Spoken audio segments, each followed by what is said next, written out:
नमस्कार बच्चों, आज हम शब्द विचार के विषय में पढ़ेंगे। शब्द विचार, इस विषय के अंतर्गत हम शब्दों के भेद, शब्द की परिभाषा के विषय में पढ़ेंगे कि शब्द के कितने भेद होते हैं, शब्द के भेद किन किन आधारों पर होते हैं। जो हमारा आज का विषय है वो है शब्द के भेद प्रयोग के आधार पर। ठीक है, इसमें हम सबसे पहले शब्द की परिभाषा पढ़ेंगे, उसके बाद उसका विस्तार पढ़ेंगे। आइए आरंभ करते हैं। सबसे पहले बात करते हैं शब्द। जैसा कि आपको ज्ञात है,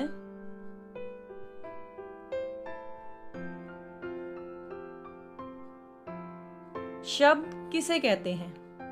भाषा की सबसे छोटी इकाई वर्ण कहलाती है। आप जानते हैं, इसके ऊपर पहले ही वीडियो बनाकर हमने डाल दी है। वर्णों के सार्थक समूह, सार्थक यानी जिनका कोई अर्थ हो, बिना अर्थ वाले नहीं, निरर्थक शब्द नहीं, सार्थक जिनका अर्थ होता है, उनको हम शब्द कहते हैं। दूसरे शब्दों में एक या एक से अधिक वर्णों से बनी हुई स्वतंत्र सार्थक ध्वनि शब्द कहलाती है। जैसे एक शब्द बताती हूँ मैं आपको, ह म हम। ह वर्ण है, म वर्ण है और हम एक सार्थक शब्द है।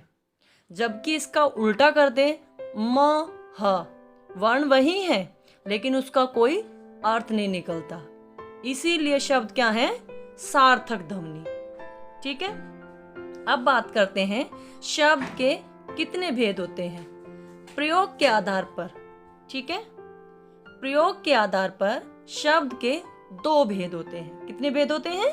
दो भेद होते हैं। सबसे पहला विकारी शब्द, दूसरा अविकारी शब्द। विकारी शब्द को भी हम चार भागों में बांट सकते हैं।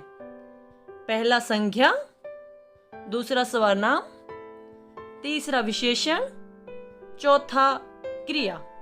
ये सब विकारी के भेद हैं। पहले हम पढ़ रहे हैं, ये संज्ञा, सर्वनाम, विशेषण ये शब्द के ही रूप हैं। ठीक है, और ये विकारी शब्द के अंतर्गत शब्द के भेद हैं। ठीक है, अब आता है बारी अविकारी शब्द की। अविकारी शब्द के भी चार भेद होते हैं। जैसे विकारी के चार भेद हैं, अविकारी के भी चार भेद हैं। पहला क्रिया विशेषण, दूसरा संबंध बोधक, तीसरा समुच्चय बोधक और अंतिम विस्मयादि बोधक। अब इन्हीं के विषय में आज विस्तार से हम पढ़ेंगे। ठीक है, पहले बात करते हैं विकारी शब्द। विकारी शब्द किसे कहते हैं? विकारी शब्द जिन शब्दों का रूप परिवर्तन, मतलब जिनमें कुछ बदलाव हो जाए, उनको बोलते हैं। ठीक है, जैसे कुत्ता है, इसका अगर हम एक वचन में, बहुवचन में लिंग बदले तो इसका रूप परिवर्तन हो जाएगा। कुत्ता का कुत्ते बन गया, कुत्तों बन गया। जैसे मैं है, मैं का क्या हो सकता है? मैंने, मुझे, हमें। ठीक है, अच्छा का अच्छे, अच्छाई। ठीक है, खाता है, खाती है, खाते हैं।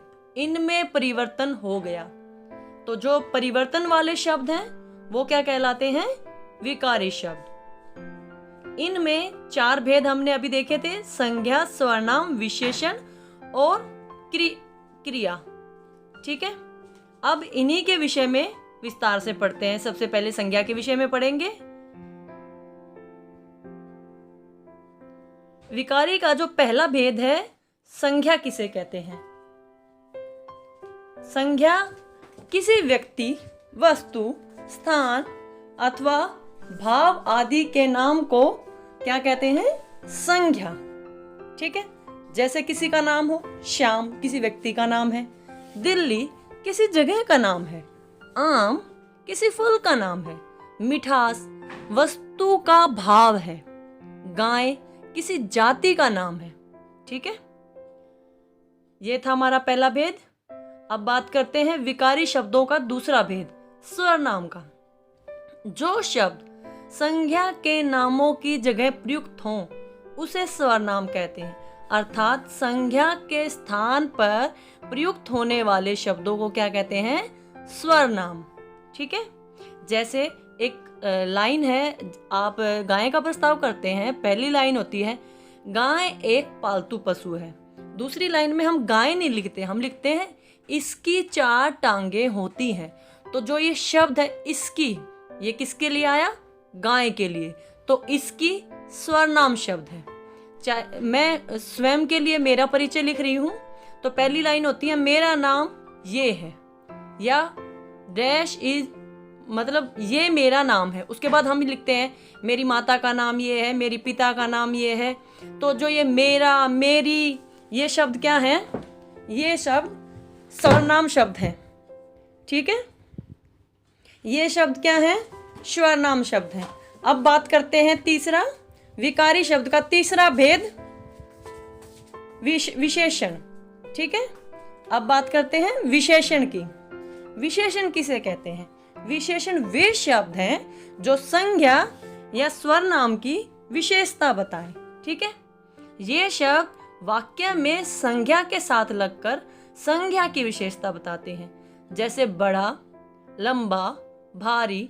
और अगर ये विशेषण स्वरनाम के साथ आए तो भी ये संज्ञा यानी कर्ता की विशेषता ही बताते हैं, क्योंकि सर्वनाम किसके लिए प्रयुक्त होता है? संज्ञा के लिए। ठीक है, लंबा, भारी, सुंदर, कायर, टेढ़ा मेढ़ा, खट्टा आदि। अब बात करते हैं विकारी शब्द का भेद नंबर 4, जो क्या है? क्रिया। आप इसके लिए हमारी वीडियो भी देख सकते हैं और यहाँ पे मैं इसकी परिभाषा को व्याख्या कर देती हूँ। ऐसे शब्द जो हमें किसी काम के करने या होने का बोध कराएं, वो क्या कहलाते हैं? क्रिया। जैसे पढ़ना, लिखना, पीना, खेलना आदि। क्रिया के उदाहरण, जो ये हमने ऊपर उदाहरण देखे हैं, ये मेन क्रिया है। लेकिन अगर यही क्रिया वाक्य में आ जाए तो आप कैसे पहचान करोगे? मोहन पुस्तक पढ़ता है, पढ़ना का पढ़ता बन गया। लेकिन ये है क्या? क्रिया। मानव धीरे धीरे चलता है। अभी देखिए धीरे धीरे यहाँ पे क्या है? विशेषण, और वो किसकी? मानव की विशेषता बता रहा है। और फिर यह हमारा चलना क्या है? क्रिया। अभी हमने पढ़ा विकारी शब्दों के रूप, जो हमारे शब्द के भेद हैं। ठीक है, उसमें सबसे पहले तक संज्ञा, फिर सर्वनाम, फिर विशेषण और अंतिम क्रिया। अब हम पढ़ेंगे अविकारी शब्द। अविकारी शब्द कौन से होते हैं? जैसे विकारी शब्द का रूप परिवर्तन हो जाता है, वैसे अविकारी शब्द का रूप परिवर्तन नहीं होता। परिभाषा देख लेते हैं। जिन शब्दों के रूप में कभी कोई परिवर्तन नहीं होता, वे अविकारी शब्द कहलाते हैं। जैसे यहाँ, किंतु, नित्य, और, हे, अरे आदि। इनमें क्रिया विशेषण, संबंध बोधक, समुच्चय बोधक और विस्मय आदि बोधक आदि हैं। अविकारी शब्द दो लाइनों को, दो शब्दों को, दो वाक्यांशों को जोड़ने के लिए प्रयुक्त किए जाते हैं, या फिर आप कह सकते हैं उनको सार्थक रूप देने के लिए इनका प्रयोग होता है। लेकिन इनमें कोई परिवर्तन नहीं होता। यदि आपने किसी लाइन में लेकिन लगा दिया तो आप उसको बदल नहीं सकते। आप लेकिन का लेकिन नहीं कर सकते। जैसे अच्छा का अच्छाई हो गया, ऐसे नहीं कर सकते।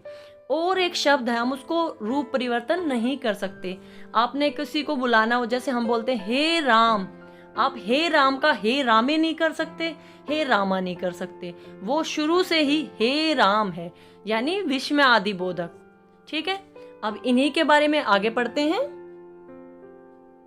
सबसे पहले अविकारी शब्द का जो भेद है वो है क्रिया विशेषण।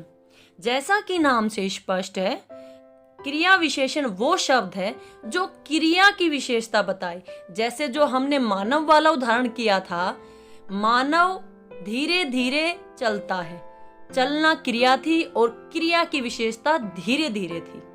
ठीक है, वह शब्द जो हमें क्रियाओं की विशेषता का बोध कराते हैं, वे शब्द क्रिया विशेषण कहलाते हैं।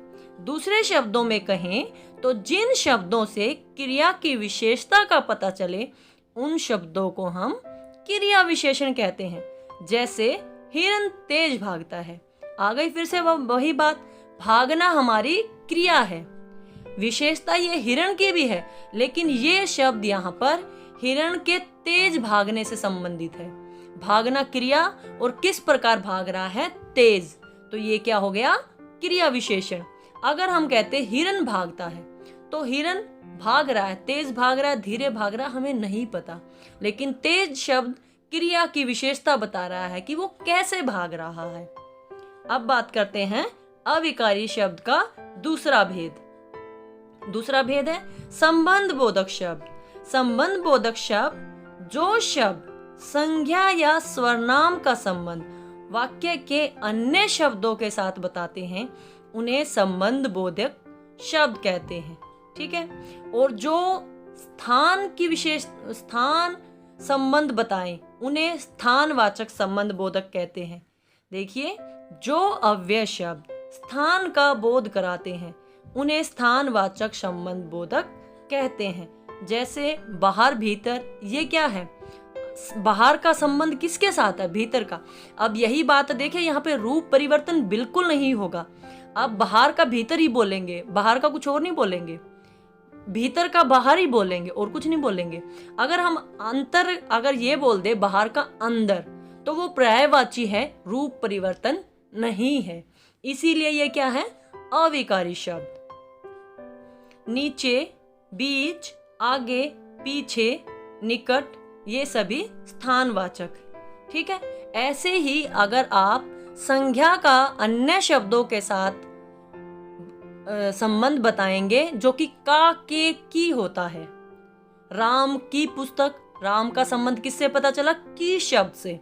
राम के पिता किससे पता चला, के शब्द से, तो वो क्या कहलाएंगे, संबंध बोधक शब्द। ठीक है, अब बात करते हैं तीसरे भेद की, समुच्चय बोधक शब्द। जिन शब्दों की वजह से दो या दो से अधिक वाक्य, शब्द या वाक्यांश जुड़ते हैं उन्हें समुच्चय बोधक शब्द कहते हैं। जहां पर तब, और, वरना, किंतु, परंतु, इसीलिए, बल्कि, ताकि, क्योंकि, या,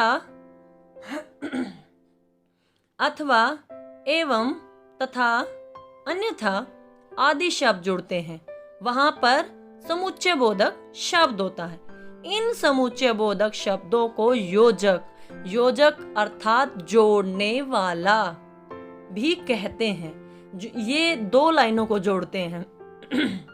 जैसे सबसे पहले दो शब्दों की बात करते हैं, माता और पिता। आप जब भी बात करेंगे माता और पिता, माता पिता बोलते हैं और माता और पिता बोलते हैं, भाई और बहन। तो यहाँ पे दो शब्द जुड़ गए। मैं विद्यालय जाता हूं और पुस्तक पढ़ता हूं, दो वाक्य जुड़ गए। वाक्य के अंश, राम ने सेब और केले खरीदे, वाक्य के अंश जुड़ गए। तो इस प्रकार समुच्चय बोधक शब्द योजक शब्द, जोड़ने वाले हैं। इसीलिए इनका प्रयोग अधिकतर वाक्यों में या वाक्यांशों में होता है। जब आप पाठ्य पुस्तक को पढ़ते हैं तो उसमें ये अवश्य आते हैं, क्योंकि इनके बिना वाक्य संरचना में परेशानी आती है। ठीक है, अब बात करते हैं अविकारी शब्द के अंतिम भेद की। अंतिम भेद है विस्मय आदि। विस्मय, जैसे इसके नाम से स्पष्ट है, विस्मय का अर्थ होता है हैरान, अद्भुत, आश्चर्य। ठीक है, जिन वाक्यों में आश्चर्य, हर्ष, शोक, घृणा आदि के भाव व्यक्त हों उन्हें विस्मय बोधक वाक्य, माफी चाहूंगी, शब्द कहते हैं। इन वाक्यों में सामान्यतः विस्मय बोधक चिन्ह ऐसा लगा होता है जो शब्द वक्ता या लेखक के हर्ष, शोक, नफरत, विस्मय, ग्लानि आदि भावों को बोध कराए उन्हें विस्मय आदि बोधक शब्द कहते हैं। जिन वाक्यों में अगर ये शब्द आ जाते हैं जिनसे हमें पता चले आश्चर्य है, हर्ष माने खुशी, शोक माने दुख, घृणा माने नफरत, जिनमें ऐसे भाव आए, जैसे हम बोलते हैं छी छी छी छी, कितना गंदा है। जो ये छी छी जो शब्द है, ये क्या है? विस्मय आदि बोधक शब्द। हे, अरे, वाह, हाय, जो ये शब्द है, ये शब्द क्या है? विस्मय आदि बोधक शब्द। और अब हमने पढ़ा है अविकारी शब्द के 4 भेद। सबसे पहला था क्रिया विशेषण, दूसरा संबंध बोधक, तीसरा समुच्चय बोधक और अंतिम विस्मय आदि बोधक। चलिए एक बार इसकी पुनरावृत्ति कर लेते हैं। प्रयोग के आधार पर शब्द के कितने भेद होते हैं? वह, हम, तुम किस प्रकार के शब्द हैं? जो मैंने पहला प्रश्न किया है, प्रयोग के आधार पर शब्द के कितने भेद होते हैं, अब ध्यान दीजिए कितने बताए थे। जी हाँ, 2 भेद होते हैं, विकारी शब्द और अविकारी शब्द। दूसरा है वह, हम, तुम किस प्रकार के शब्द हैं? सोचिए जरा। जी हाँ, ये स्वरनाम शब्द हैं। अगला है आश्चर्य, हर्ष, शोक वाले शब्दों को क्या कहते हैं? जरा 1 मिनट का समय लगा के सोचिए। जी हाँ, विस्मय आदि बोधक शब्द। ठीक है, तो बच्चों आज हमने शब्द के भेद प्रयोग के आधार पर किए। आशा करती हूं आपको यह विषय समझ आ गया होगा। Thank you. आपका वीडियो देखने के लिए बहुत बहुत धन्यवाद।